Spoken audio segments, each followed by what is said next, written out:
Hi, and welcome to the Up Zone, where understanding politics is made simple. We are your two hosts, Mr. Elmer Floyd, former House Representative for the 43rd District in the state of North Carolina, and myself, Tisha S. Waddell, former City Council member for the 3rd District in the city of Fayetteville, North Carolina. Mr. Floyd, good morning, sir.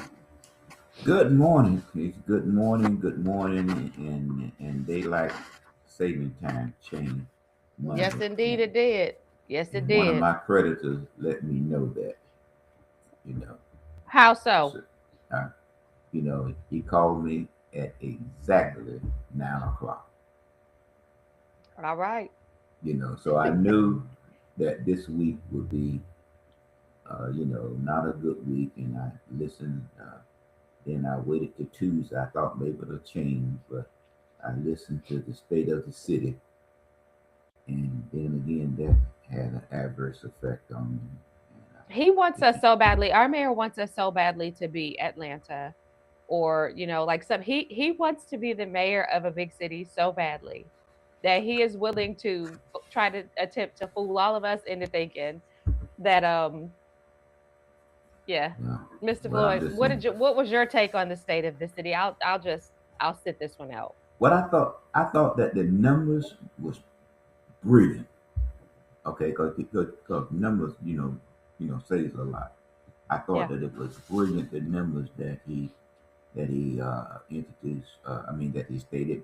The Did the same numbers say compensation. to you we're shifting from tier 1 to tier 2? He, did you say that in English or was that in Spanish? Did the numbers indicate to you that we're shifting from tier 1 to tier 2? I didn't hear that in Spanish. Don't even worry Other about words, it. I'm Keep saying. telling us. I know what you're saying. I know Other exactly words, what you're saying. I can understand the language that we use, but I just leave it. It was nowhere near moving us out of tier one of Absolutely. there. I think that when we start looking at a data center, then we start talking about regional transportation, water, sewer, and about the physical responsibility that we got a very sound economic physical report. But what really caught my attention was when he said that the state requires the city to have 8%. And I think that in reserve, when you was on the council, you I think all, we were at about 13%.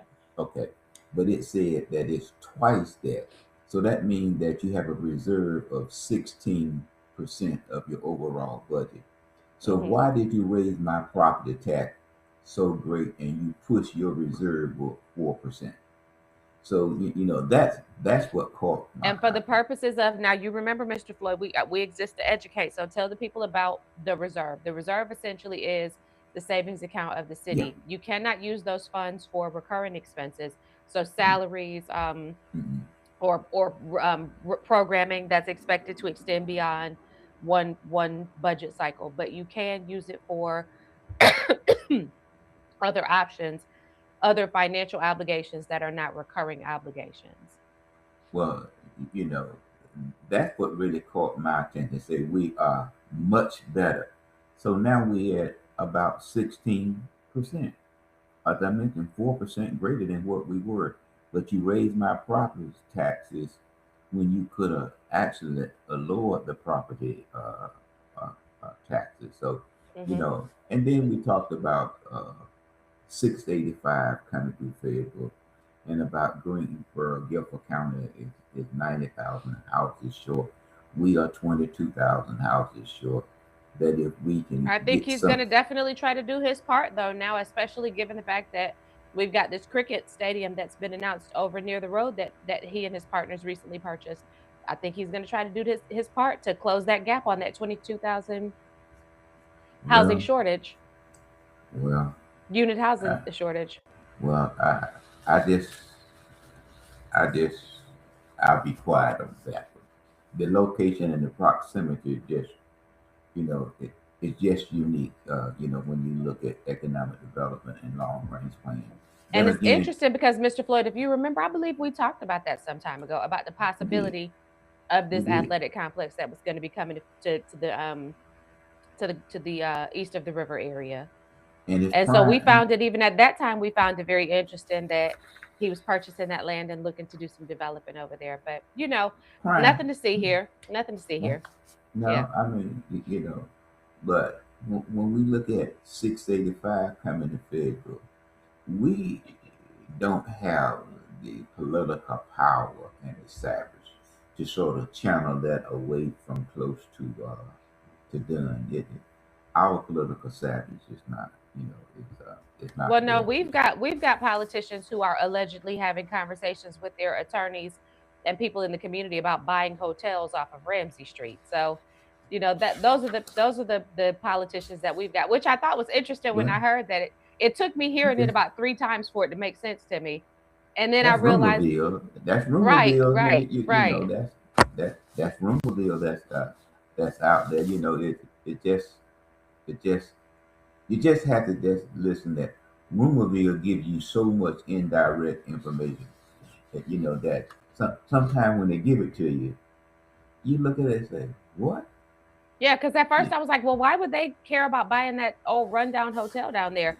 And then the after the third time I understood, no, the issue is not necessarily about the hotel. It's the fact that you got this politician and their attorney out here brokering deals together out in public like they work together. well, But apparently they that, do. So, no, that's that's what you get again, when your bond counsel's your personal attorney. that's it. Again, that's again Rumorville. So I put some to it, but I just But pass it not too on as much weight. yeah. Not too I much just weight. but it's We'll wait and something see. that people the people share with you there. But I just want to say to you, Teach, that again, my party is having this convention on the 21st of this month. I know Please, I in asked you order to before, but I don't remember attend, your answer. Will you be there? uh, you know, I'm trying to get my computer ready to respond. Got it. Okay. It's my sometimes it comes on and off. It just technology. Does what It it just wants to do, works. Mr. Floyd. It It works does when its it own thing. yeah and I have time on. I mean I have Spectrum, and they say you Yeah. got the fastest service. So I'm Well, just that's why the mayor's really pushing for these data centers to make sure that you have access to the highest and best. So, you know. let's teach. We'll talk about them data centers later because I got some problems with them. Now also don't forget about the Dogwood Festival is on the 24th of this of April there. And Remember the Tish clear bag policy from last year that was implemented. and Sandy Cook, who is a Yes. back, she is a politician that always worked in the background. Is going to Mr. have her Floyd, homegoing services the 17th of this month at Kingdom Impact. and it really is like that was a hard pill to swallow for a lot of us because a lot of people knew Sandy and they know Wes from WIDU. Um, but if you've never spent time with her outside of her capacity in that office, you might not have been able to see how incredibly funny she is, how incredibly kind she is. And Mr. Floyd, I'm gonna tell a story right fast because I think it speaks to the heart of the woman that she is, um, or was. When in 2019, when I ran my second election, and the Democrat Party, aka Val Applewhite, decided that she wanted to pull somebody to run against me as a write-in candidate, and they put all of the weight of door knockers and all of the things. I had no intention of putting a lot of money out into a campaign because Mr. Floyd, I had already been doing the work of staying in the community. So I said I'm not going to pay for a lot of advertisements because I've been doing the work. So either my work's going to speak for itself or this coup will work. I was talking to Sandy one day and she said, I'm going to tell you what I think you should do. So this is how instrumental I want you all to know that she was in the effectiveness of many people's campaigns, and not from a political perspective, but just because she understood her audience at WIDU. She said, I think you should record a 5-minute video and just talk to your constituents. Just talk to them. Tell them your heart. Spend 5 minutes and just talk to them. She said, and here's the price that we'll run it for. She knew her stuff, Mr. Floyd, because Yes. the impact of that video still ripples today. People still talk to me about what I talked about in that video. And I never would have thought of something like that had it not been for a Sandy Cookman. She just understood people. She understood people. She understood her audience at WIDU. She was just she was this tiny little giant. She was just this tiny little giant of a woman. And this is a hard pill to swallow. This is a Right. hard pill to swallow because Sandy is she's somebody who our community needs. Our community needs a Sandy. Right. Now that again, that is going to be on the 17th at Kingdom Impact. Yes. I know we have a guest, We but I can do. We hold do the it. announcement. I can hold the announcement and bring them after our guest because we have allotted 20 Well, no, minutes. go ahead and make your announcement, Mr. Floyd, so I can get myself together because I want to get myself together before we bring our guest on. Okay. Peace Memorial going to have their family day on the 22nd of this month. Okay. There, and Bishop Mark Rowling is going to have his on April the 11th. There, that's his church anniversary. And Okay. congratulations to Pepper State men and women that are going to play in the NCAA D2 tournament there. And teach our Liberty basketball team won its first game, and then they're going to play their second game on March the 21st. The County Right. Board of Commissioners is meeting today at 1 o'clock, I believe, and they're going to have a data center meeting on the 23rd of this month at 6:30 p.m.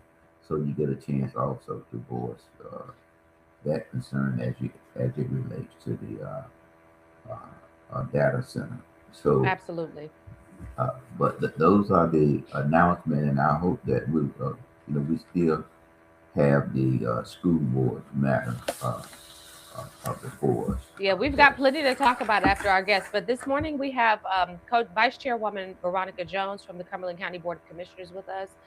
We asked her to come on because there are some rumblings in the community about what may be happening around social services and the health department and just some other things. And we know that in her capacity as vice chairwoman, she serves on some boards. They give her access to information. So we've invited Vice Chairwoman Veronica Jones, and we'd like to welcome her to our podcast today. So good morning, Ms. Jones. Welcome to the Up Zone. Good morning. Can you hear me? We can hear you. We can't see you, but we can Let hear me you. try to get. All right. Okay. Let me see how I can put my camera on here. There we go. It looks like you may have Well, I'm hit glad. something that's I can't see you still, but whatever you hit took away the no camera button. I'm going to find where you all can see me. Look, I decided to use my new computer today. Well, as we wait for you, we would like to extend a congratulations to you. We do know that both you and Charles Evans have advanced in the race for county commissioner at large. So congratulations to you on that. That's no small feat. So we are very proud to be able to tell you congratulations. I don't think she can hear us, Mr. Floyd. Oh, And thank muted. you so much. And like I said, let me try. It's okay. If we can't hear you, if we can't see you, we can hear you.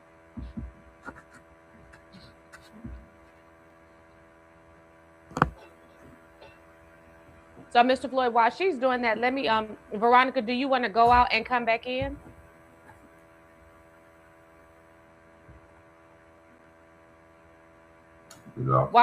While she's doing that, you go ahead and you mentioned the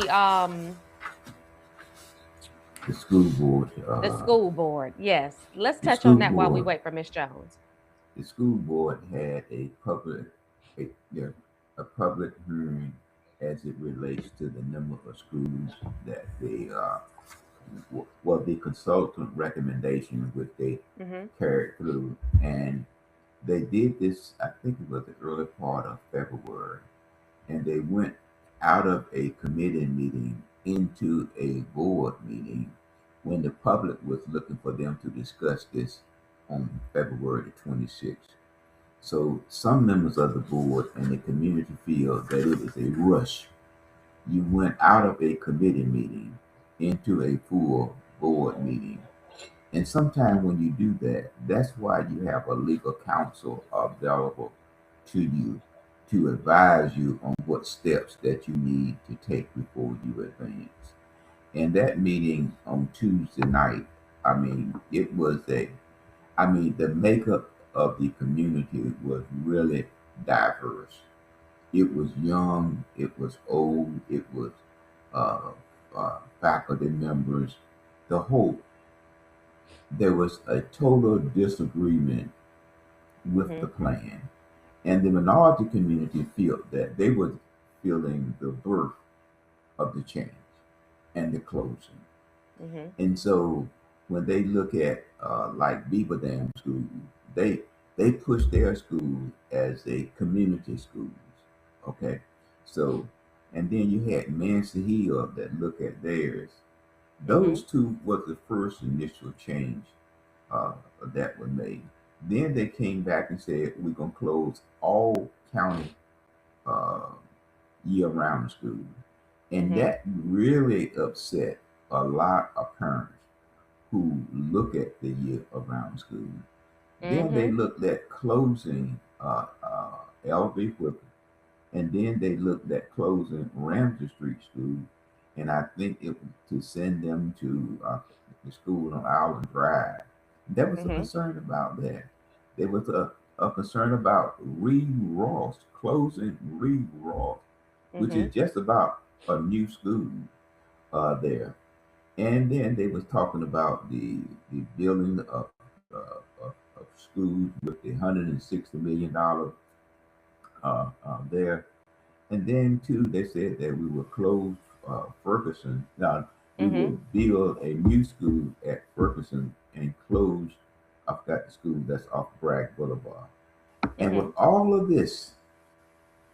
of this changes, the only thing that this side of the 301 would have gotten was a revamp of Ferguson.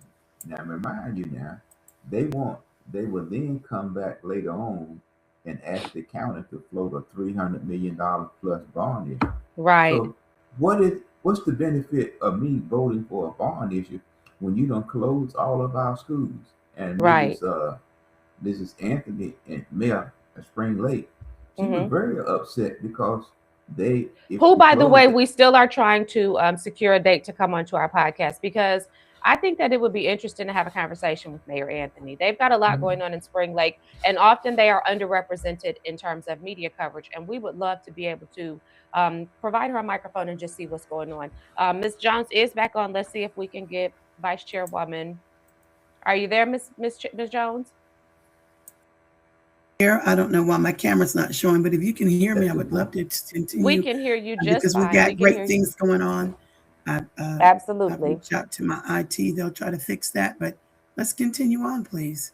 Sounds good. So we asked you to come on because we are hearing rumblings in the community, and I'll let Mr. Floyd speak specifically to that. But I know that in your capacity, you have the ability to help us make sense of something. So, Mr. Floyd, what is it that you're hearing and that you want to lead off with in terms of questions for Ms. Jones today? Mrs. Jones, I'm sorry, Commissioner Jones, there is concern in the community that which may take place today at the county commissioner meeting is to consolidate the health department and the social service department. That's the is that still going to take place today? Well, first of all, and thank you all for having me on your show, Mr. Floyd, and also Ms. Waddell. The first thing is this.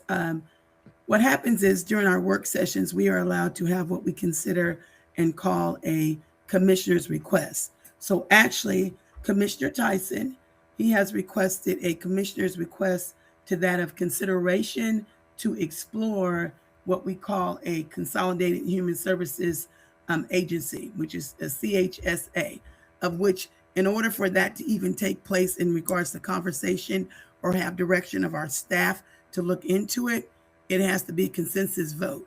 So that is what he's requested. He has requested today to be able, on the commissioner's request, to move forward to just openly have the discussion if that's of consideration, if the rest of the commissioners even want to move forward.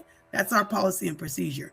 If there's that of an inquiry that we want the staff to look into, the policy is you have to, of course, no doubt, bring it to our agenda session, which is happening today, or a regular board member on the agenda just for consideration, and it would have to be voted on for any other action steps to be taken. So it is that of my understanding, because I have spoken to Commissioner Tyson. I do serve as the liaison appointee for the county. So that means that I'm on the social service board as the liaison representing our community, and no doubt representing the commissioners as the public health board. And so no doubt this was of concern to me when I seen it as an agenda issue. I went to, trying to keep a good rapport, no doubt, with all our colleagues.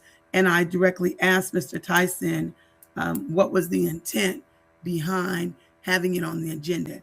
And from that of our conversation, he stated to me that is what the request is. He just wants to see, I guess he has interest. I don't want to speak for him. Perhaps you all will later have him on your show. But it's my understanding he has an interest in exploring or wanting that of the staff to look into a possibility of what a CHSA consolidation would look like. And I can be so that's why it's on there for inquiry. So what you're saying then, these two boards would then be an advisory board, and they no longer will have the opportunity to employ the director of those two agencies. Is that correct? Well, actually, let me just be quite frank. When you consolidate, if that were to happen, and again, that is not said to happen, but just to inform our listening audience and our community, back in 2014 and 2018, this had came before the board before my time. And at that particular time, the board members decided against it. They actually did move forward in 2014 and 2018 for that of the staff to, do research. The School of Government was involved. This was a long, intense 7 to 8 month process at that time. And it was decided that it was not good for our community. And you all know I like to be very transparent. It wasn't good for our community back in 2014 and 2018. Although I wasn't on the board, I was actively involved as far as being, a community public servant, as I always am, keeping up with those things because I come from social service background. And I'm just going to be quite transparent. I'm not in favor of it now, not even for the discussion. And I'm going to be honest with you all and tell you why. First of all, as I've made this known to the chairman and the rest and to Mr. Tyson, and I will speak and stand firm in that today at the meeting, I feel like before you start even putting things on the agenda, my personal and professional opinion, it was never brought to either board. Like I said, I'm on the public health board. I'm on the DSS board. We have two great leaders that run that. Brenda Jackson. We have very open and approachable chairman, Corbin for the DSS, and then also on the other side of things, public health department. So I did make that, just being transparent, as I informed Commissioner Tyson what I would have liked to have seen happen and felt, in my opinion, would have been the best thing is that he would have came to one of the board meetings.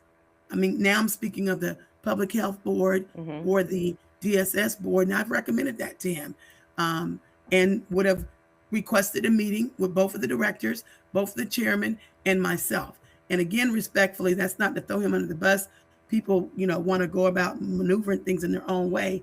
And the reason I state that is because, in my opinion, before we ask staff, although commissioners can move and operate in any way they want to, before we ask staff to explore things that's already been explored, and that does take up staff's time, to me, it makes sense to go to both the directors of the public health department and also that of the social services, and also to speak to both of those particular, advisory boards. Because my concern is, I want to say this again, if that were to happen, of which is why it didn't happen in the past. They didn't feel it was a good fit for our community. That means there would, if a consolidation takes place, we need to be real clear and transparent. And again, that's just hypothetical. But what does happen, because 8 other counties have already went to that route, that means there's no longer a advisory board for public health. There's no longer an advisory board for Department of Social Services. And that means who's making all the choices decisions is we as the county commissioners, to include, then we have the power authority over the of the directors on both parts. I'm just not a firm believer in that. That means that we would be getting rid of the input. How it is now, as we know, both boards, the Public Health Department board, as well as the DSS board, is made up of community leaders. So we already choose who they are. That's number one. So I feel we already have enough involvement without excluding and getting rid of our participants that are leaders in the community. We are already that of, the directors and are that of county staff, meaning Manager Greer, is their boss. So I don't personally and professionally feel that the commissioners need to be taking that on. And why would we be excluding? I'm just going to be transparent, as I'm always going to be. Why would we not want to have a board made up of community leaders that requires, when you talk about public health and social services, on our boards, we require that, say if you have 10 members, 11, each board is different, but the makeup dynamics is very diverse. It would be a requirement, for instance, 3 social workers or 2 clinical individuals. And I'm just going to be quite frank and transparent. The commissioners, in my opinion, I'm the only one that even comes from a background of family services, and I know how intense it is. I don't feel that we should be taking on that task and getting rid of that of, the participation, like I said, from other leaders for the governing board. And honestly, more so than just that, if you were to go to UNC government, you do your research, there's some great concerns if something like that to happen.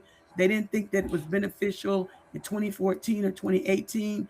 I don't feel it's definitely beneficial now. You risk a lot of things, for instance, when it comes to local management involving mental health, disability, substance abuse. Many times when you merge, some of those services won't be covered. Number one, just that of, job cuts. And it's just a lot of concerns, to be honest, and to be quite frank and transparent.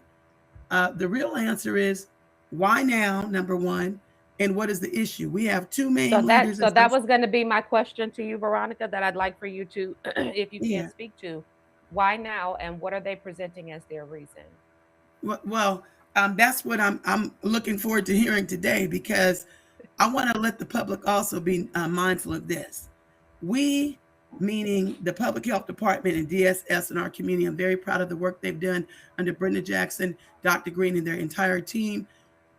To me, if your operations is running well, which it is, why change things? They're separate, they're running well. We've just recently won all these accolades and awards from National Association for of the commissioners, as well as on the state level. So to me, how is it that our public health department is getting state awards and getting all these national awards for the county, meaning National Association of County Commissioners on both sides? DSS got all these awards and public health. So it's not broke, why fix it? So I'm looking forward to, great question, Ms. Waddell.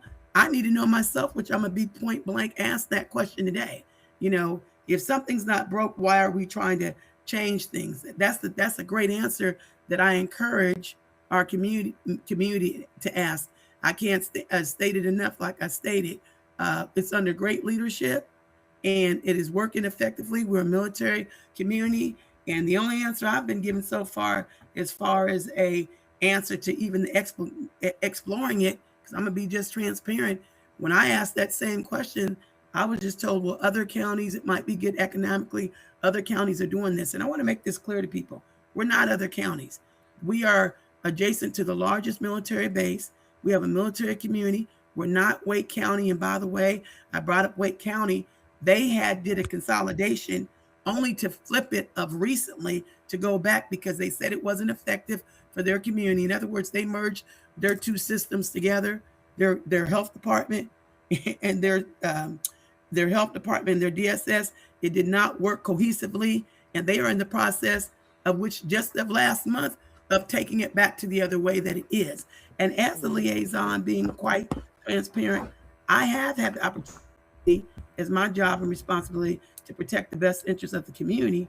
I've had the opportunity to talk to the directors of both the public health department and of course sitting on the board. We haven't talked in depth, we've talked enough where I've been sent information, and I can just be honest with you. I know that the chair of both boards are not in favor of this, and that of talking to the individual members, since I do sit on that board, they're not in favor of this. And that's some of their concerns as well. Intensive research has been done. 2014, the public needs to be aware. 2018, public knowledge. I encourage you, reach out. Let us know that you want to see this information, this public information. And so if a decision is being made already and it's been explored in 2014 and 2018, we are definitely in a better position now. I'm going to state it. It's the fact. Records can prove that. We are now in a better position as far as innovation, more creativity, that of advancement. So why would we want to change it now if even back then when we were in a good position, but our health department and DSS has, it has advanced with operational and that advanced in intuitivity. So in other words, if we're in a better position now, we're winning all this question. Operations is going great. And we're in a better position now than we were then when it wasn't a good fit in 2014 or 2018. Great question. I'm going to be pushing for the answer on that. What's the real significance of wanting to explore this? Because I don't know. Hold on, Vice Chair. I don't know if you can hear him, but Mr. Floyd has a question for you. Okay, I'm sorry. I'm kind of heated about this one today. Okay. What's your question, Mr. Floyd? Let me say to you and any governmental organization, a governmental entity run better when it use the committee approach. That's one. The second thing I like to talk to you about that's going forward with a lot of the mandates that may be passed down from the federal government to the state and also to the local county. And I'm concerned about the nutrition program and also about the SNAP program that may be passed on to the county. And there has been very little discussion so far in the public that I've heard about of those programs. So what are your thoughts on those? Well, I can tell you this. That's definitely, we've been talking about that on the board of DSS. And right now for us, it's not in jeopardy. If we have a consolidation, it may be. I can be honest with you in regards to that. Our director as well as our board members have been informed when it comes to our SNAP and nutrition. We are in a good state place now because we are one of the very few, and all that could change if there were to be a consolidation. One of the very few that have a lot of state support. So I'm glad that you mentioned that. And we state support fundings, but then also that with benefits when it comes to how things are put in place with our Department of Social Services and Public Health. And again, I'm not doing any scare tactics, but all that may be subject to change if there were to be a consolidation. So I'm glad you brought that up. But I can honestly state that when it comes to nutrition and SNAP, we did get an overall review. We've been discussing that a lot in the last few months. We are in a very good place for Cumberland County, fundings being in place, that of the cases that we have, individuals getting the benefits they need. And as of now, but like I stated, I need people to be real clear on this, not a scare tactic, but it's a fact. When consolidations come in place, that shifts and changes everything. It changes everything from that of how your fundings are in place.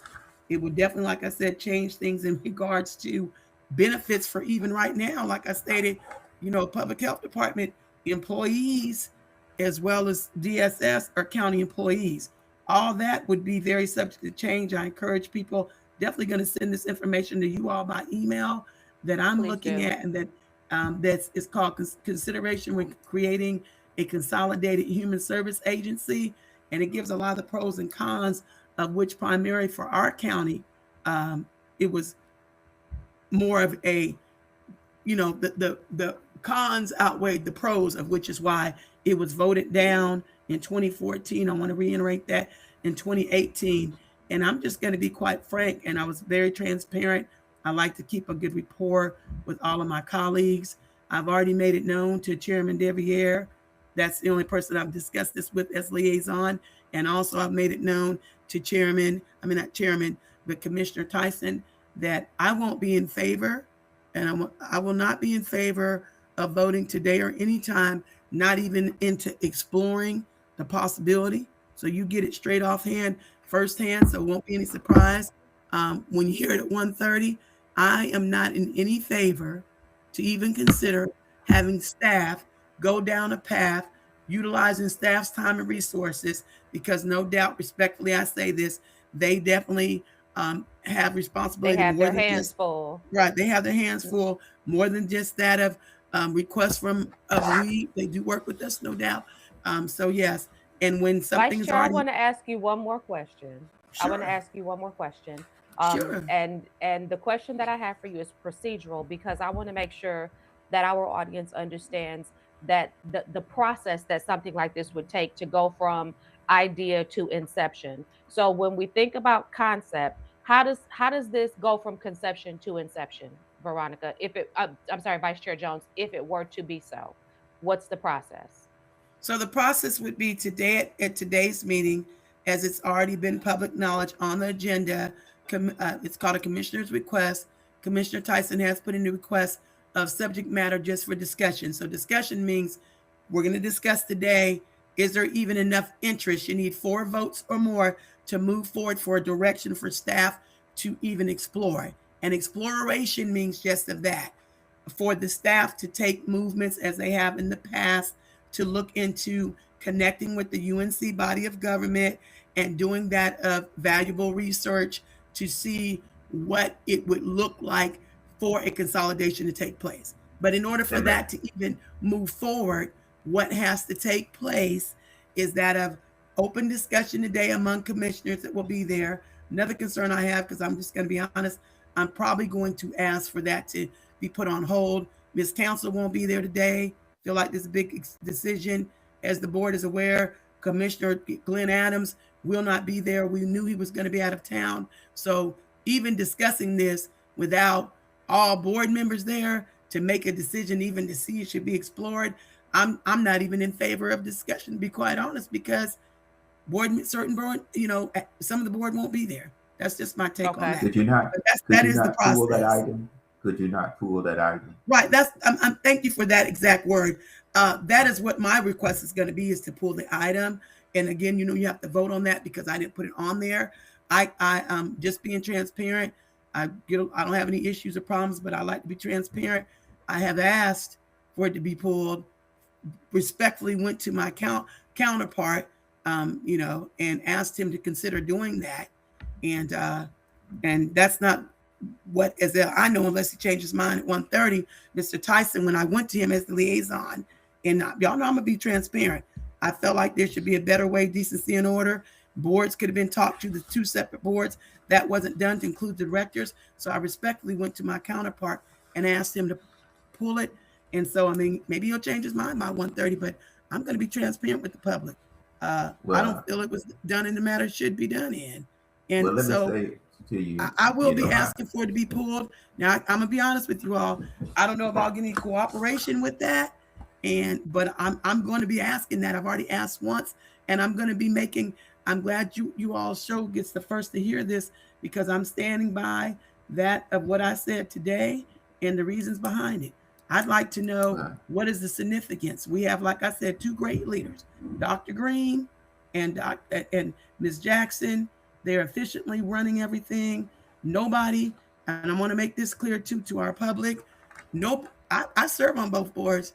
I haven't had any commissioners come to either one of the meetings or ask me for a meeting or ask me to set up a meeting. So I did, respectfully, as the vice chair and as liaison, I made it known that I would have preferred for people to respectfully have done it that way, although people have to move and operate the way they choose to. Well, let me say this Vice to Chair, you. Go ahead. Okay. Let me say No, I was this going to say, to Vice you. Chair, who's going, Mr. Floyd, me or you? Go right ahead. Go right ahead. and make it Vice clear. Chair, I want to first of all tell you, I know that you had to squeeze us in today, so I know it was important for you to come and speak with us. So thank you for making time to talk with us. I think that our audience has a pretty good foundation of what to expect out of today, where you stand on this, and what the process would look like should it move forward. We will most certainly encourage our audience that if you have any concerns about this, make sure that you're reaching out to your representative on the Cumberland County Board of Commissioners ASAP, because this meeting is scheduled to take place this afternoon. Mr. And Floyd, do you want to give? Go ahead. I'm sorry, and I do want to add one more thing. I want you all, it is open to the public. It is today at 1:30 on the fifth floor. If individuals are able to come down or at least tune in on YouTube. But I did also want to make this very important fact to know too. In the event, I don't know how the vote will go, or hopefully it'll get pulled. But if it doesn't, I want to be very transparent and continue to fight for our community. I don't think that this would be a good thing to explore even for our community. But I'm also going to be making it known if vote does go for it, for there to even be exploration, I do plan, anticipate, and probably will still do this anyway, to have a town hall to be able to educate, that of pros and cons, because I think it's important. I don't want for our community to be blindsided. I'm not throwing anyone in the bus like what happened with consolidation, or the public not feeling they were informed enough at the school board. You all did a great job and touching bases on that. And I can assure you that that won't happen under my watch with this. I think some people understand what consolidation is and is not. And I think that definitely that is one of my very soon and to be soon. So stay tuned. I plan on having a town hall for education to put it all out there of what consolidation could or cannot be, so that our community can be, educated and informed the right way, and has the right to know that and to keep things real and transparent. You make sure you keep us posted on that information. Oh, I will. We'll be certain to put that out to our audience. I'd love for you all to come and do a live podcast, because that won't be happening after the fact. That's going to be taking place. You keep us posted, and we'll do what we can to make that happen. I definitely will. I'm looking at putting things in place now so that everybody can, our community can come and be educated on pros and cons, and see and hear what it's really about and what it means. And also for the board members of the Public Health Department, DSS, the chairman of DSS and I have already discussed that. He's definitely willing to be in support of that. Just wanted to let our community know. Sounds good. Go ahead, Mr. Floyd. Final word. Yeah, final word, Chief.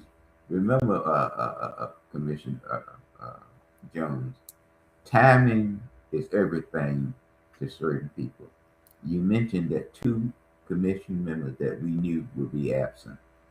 Timing is everything, and I will see you today at 1:30. God bless yes, you. Thank you all so much. And I want to let y'all know that I appreciate what you all do, because transparency and making sure that the public is not blindsided, and making sure that our community definitely has an input on services, because we work for you all, not the other way around. I hope to see you at 1:30, and stay tuned. Definitely town hall will be coming up soon. Take me a seat.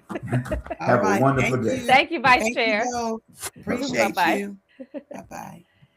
Well, Mr. Floyd, I will say I think that that's very informative. I know I had not heard anything about this prior to our conversation, so I do believe I had Mr. Floyd. So I do believe that see, that's this is yet another. You got to get involved in Rumorville.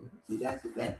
See, that's that. You got to get involved in Rumorville.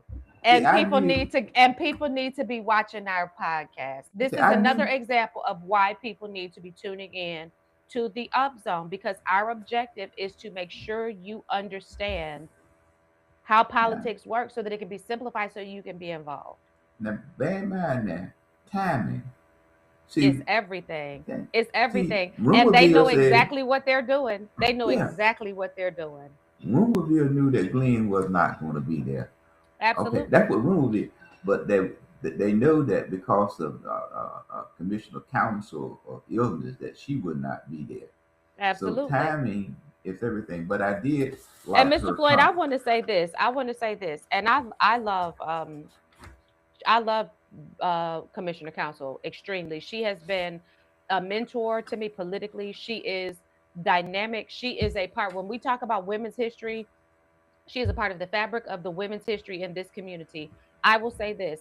I believe that, and see, what you play on comes back to bite you. I believe that people have understood, and without going into great detail, because people's business is their own business. But I believe that some time ago, we were hearing rumblings of conversations about Commissioner Council potentially stepping down off of the board and them appointing somebody to her position. I am a firm believer that that should have happened, because a lot of what we have seen has exposed the fact that there has been a keeping of the seat with her to for their political agenda. But now Mr. Floyd is coming back and is biting in the butt, because why are you shaking your head, Floyd? Madam Waddell, my good friend, I keep telling you, if we like you, we don't care. Or if I we can keep use telling you, you or if that. we can use you, Yeah, or if we can use you. And I it just feel doesn't like, matter. yeah, I feel like sometimes we need to stop exploiting people in their hour of weakness. We need to protect them. I think that there have been some members of this board who have attempted to do that, but I think that there have been others who have allowed this to go on because it benefited them. It That's what benefited I'm them. saying. That's what I'm saying, Madam Waddell. I mean, but I do like one thing that Mrs. Jones mentioned, and we were talking about this earlier Hmm. about this school consolidation whatever you want to call it, is this rush to judgment. I do think that is a good topic. And from Tuesday night meeting, hypothetical, Madam Waddell, hypothetical, and I Hmm. got one other issue I want to talk to you about. Hypothetical, if the bond issue was put on the ballot tomorrow, the Hmm. bond issue from that group would fail. Hmm. And that's one thing that Commissioner Adams mentioned, that he wants to come back and he will be there to push the bond issue and to hire a hospital CEO. The Hmm. bond issue would fail. He would have a better chance of getting with the selecting their CEO for the hospital. But right now, yeah, tell me now, help me to understand that. If you're taking away all of my schools, I'm just using the word all. Why in the world should I vote for a bond issue? Oh, because we're going to build you something else. We promise. Well, but only thing that we getting out of this bond issue is a Ferguson, possibly, possibly a Smith. Now they're having a meeting today. Again, this 1:30 meeting that I they're don't going to have, meet Mr. with. Floyd, let me say this. I don't have any children in Cumberland County Public Schools. I don't have any grandchildren in Cumberland County Public Schools.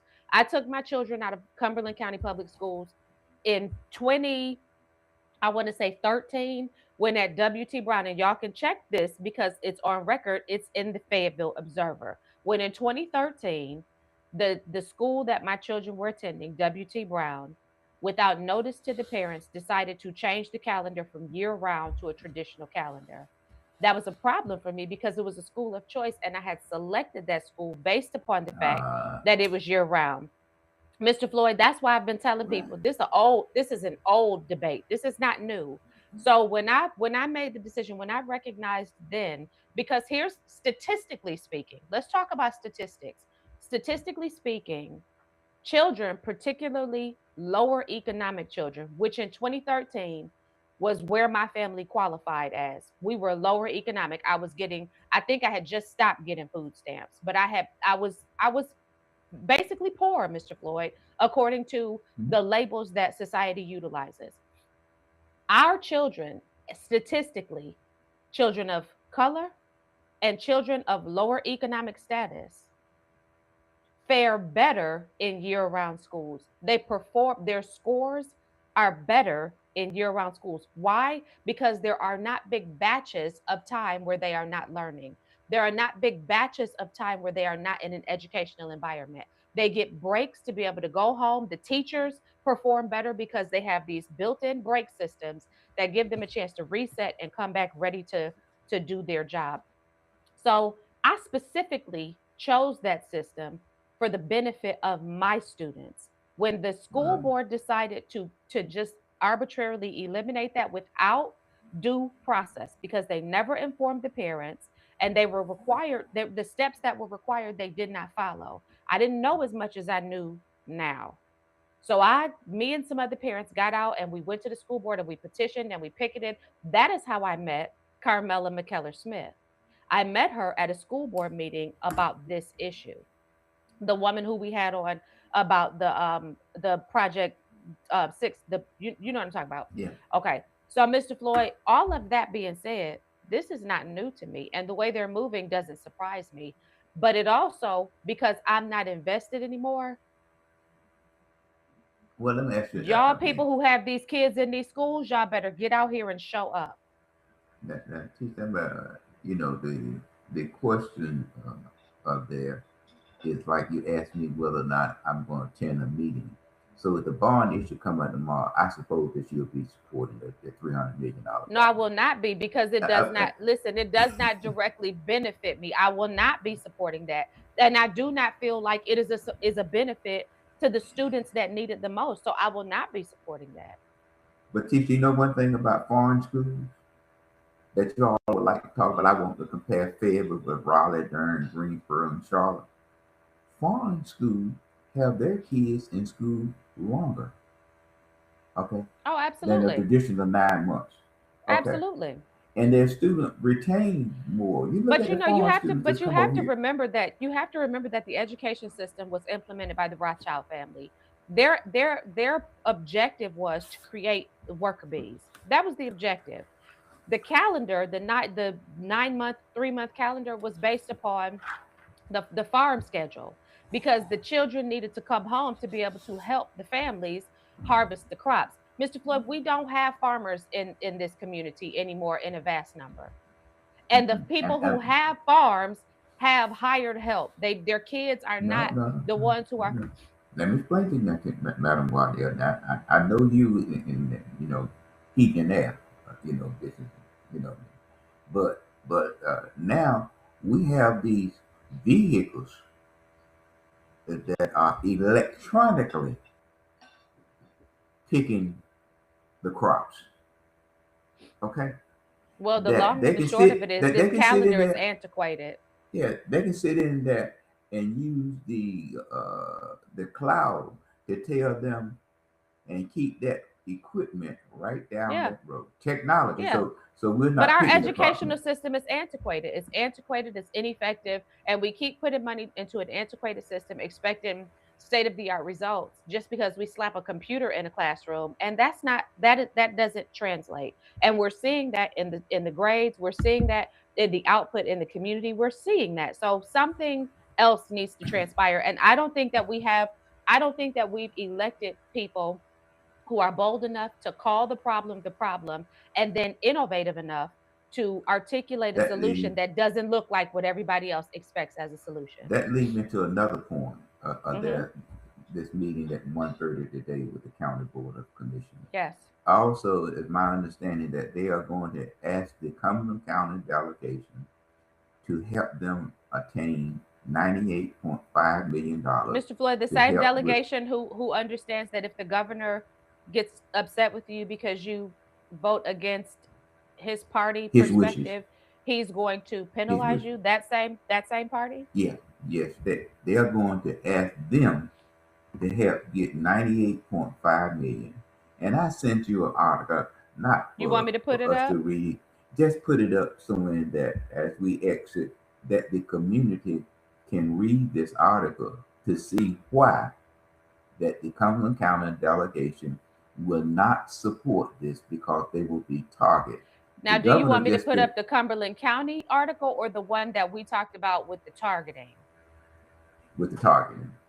That's the Gotcha. one when they boast about the numbers that they defeated because they were not in I got alignment you. with It's right Stein. here. And what I'm going to Okay, do is I'm going to put it up on the screen and I'm going to yeah, scroll slowly so that people who want to read it can either take their time and read it from our screen, or they can send us a message and I can send it to them. But let me share my screen. You tell me when okay, you can see it, Mr. Floyd. okay. And then don't forget to let me mention turnover at the city of Fayetteville. Can you see my screen? Yes, yes. Okay. So basically, what this is saying is that Stein was the big winner. The Charlotte Observer said Stein was the big winner and GOP rebellion. And basically, what it's just saying is that the primary shows support for upholding the governor's veto pen by punishing the people who voted against his veto out of the party. Because basically, they're saying anybody who the governor targeted, anybody who Josh Stein targeted, lost their seat, And even in though they that, may have been effective for their community, yes, they lost their seat. and there was $1.5 million spent on this. Some individuals received 10 or more flyers. Some communities had advertisement on TV. Hmm. They even hired consultants to walk through the community and put up door hangers. Madam Waddell, we are third now. We can't stand to lose members of our party. The Republicans outnumber And this is us. this is from your party. This is from the North Carolina Democratic Party. And you boast about this. This is why our delegation, who wants to return to the General Assembly, is Are not going to going to hold cross their the aisle. line. Is not going to cross that aisle. Now we vote for them to go to Raleigh, but when they get to Raleigh, they become the property of the governor and the Hmm. Democrat And it's Party. why our Republican legislators are not going to be so eager to do anything for these very blue cities because there's no benefit in it for them. Well, teacher, let's see. You think that if you, Madam Teach Waddell, slap me, I'm gonna go in my pocket and turn around and hand you $98.5 million? You out of your mind. Out of your I'm rabbit not gonna mind. That's reward how you they for used to slapping me. say. Yeah, I'm not gonna reward you for slapping me now. I mean, I Yeah. can recall as we exit that when I first went to the General Assembly, and I stayed there 12 years. Hmm. Some students at Fayetteville State came in from Rushing, and Representative Pierce and I can have 5 members. So we agreed that they could come in, and we was on a committee meeting. So our LA called the cafeteria to let them know that we'll be late. So when I got there, I expressed to the lady, you know, that wasn't the way that it's supposed to be. Right. So she said, I ran it up. She said, I rang it up.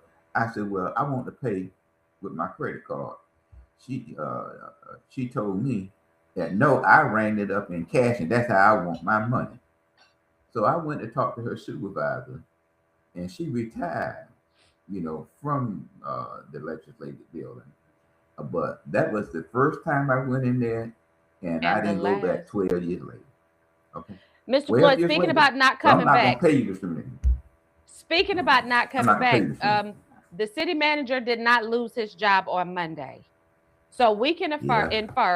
we can infer based upon that when they went into closed session, the hot tempers were hot because they couldn't get their way, not because they did and had an argument in there. They may have had an Right. argument in there, but they didn't get their way because the city manager still retains his position. However, the saga continues because his staff keeps falling off. We've seen the announcement of the exit of Assistant City Manager Strickland from the city of Fayetteville. So here's what we're going to be doing.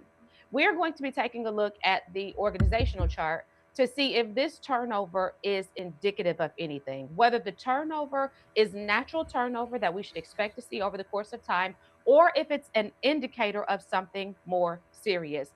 Grumblings in the community are that these people are leaving, packing up, heading out because of the impending audit and what they suspect may be uncovered as a part of this audit.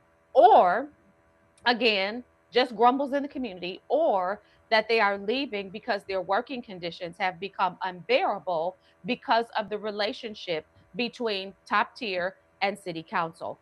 Whatever the case may be, I want to know, are we seeing a natural turnover or are we seeing something that is an indicator of a potential issue? And I'm going Well, to let be me doing say some this to digging you. to figure that out. Do that. But one thing that I have, Keith, that's a problem that I have is that, like in the county, as an example, I think that uh, Mrs. Jones mentioned that the Tyson is bringing the ideology to the committee for consideration. In Mhm. the city, it comes on the city as an agenda item. Okay, you Uh-huh. don't know who is responsible for that item, but I Uh-huh. think that the best way for this community to know who is running government, the city, I mean the staff. Oh my freaking Okay, goodness. I'm okay. sorry, Mr. Floyd. I'm sorry. I'm sorry. Yes, ma'am. Hold on.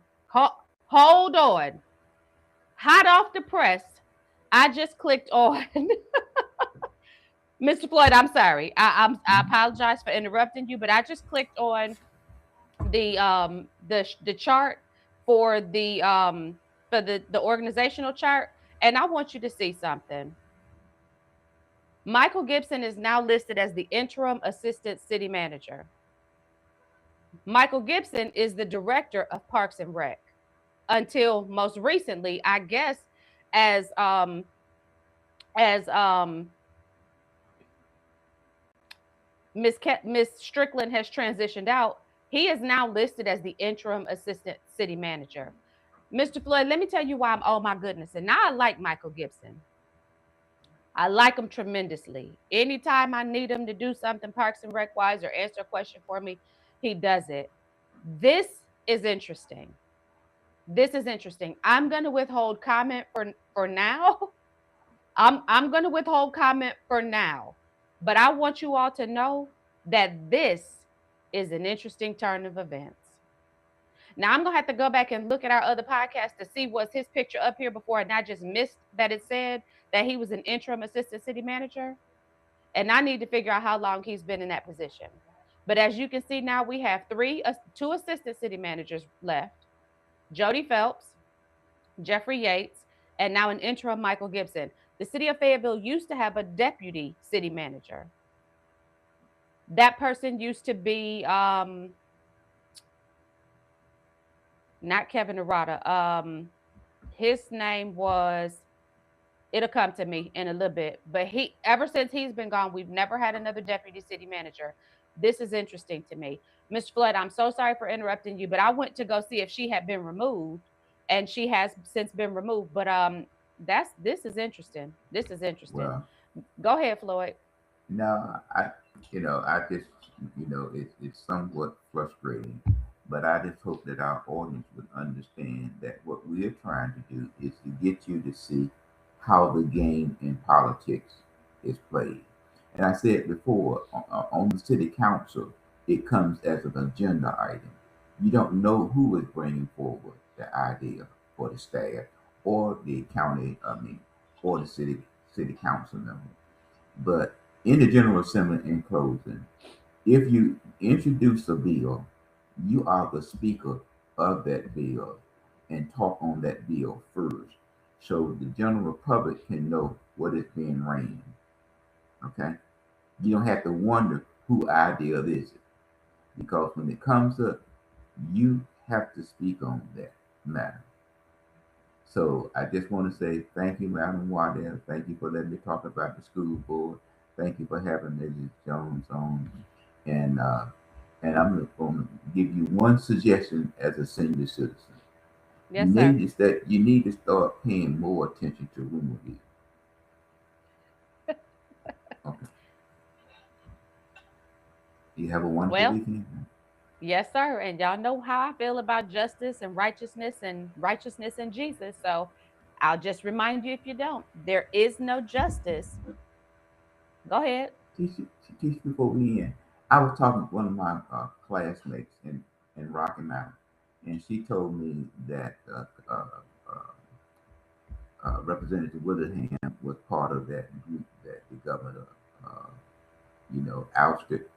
And I shared with her, and I said the only time you're going to see that representative that ousted Representative Willingham is when she passed from Martin County, going through Edgecombe County, going to Raleigh. Although Edgecombe County is part of her district, the only time that she's going to see her is when she passed through. That was it. The back of her head, huh? And a That's all waving she can see. hand. And the environmental condition from the gas. Yes. Well, there's no justice apart from righteousness, no righteousness apart from Jesus. If you want justice, please seek righteousness. If you want righteousness, you must accept Jesus. You want justice, you got to have Jesus. I hope that you all have a wonderful day. I hope that you will like, share, subscribe, and follow. I hope that you will tell a friend to tell a friend. And as long as the Lord says the same, we are going to catch you on the next episode.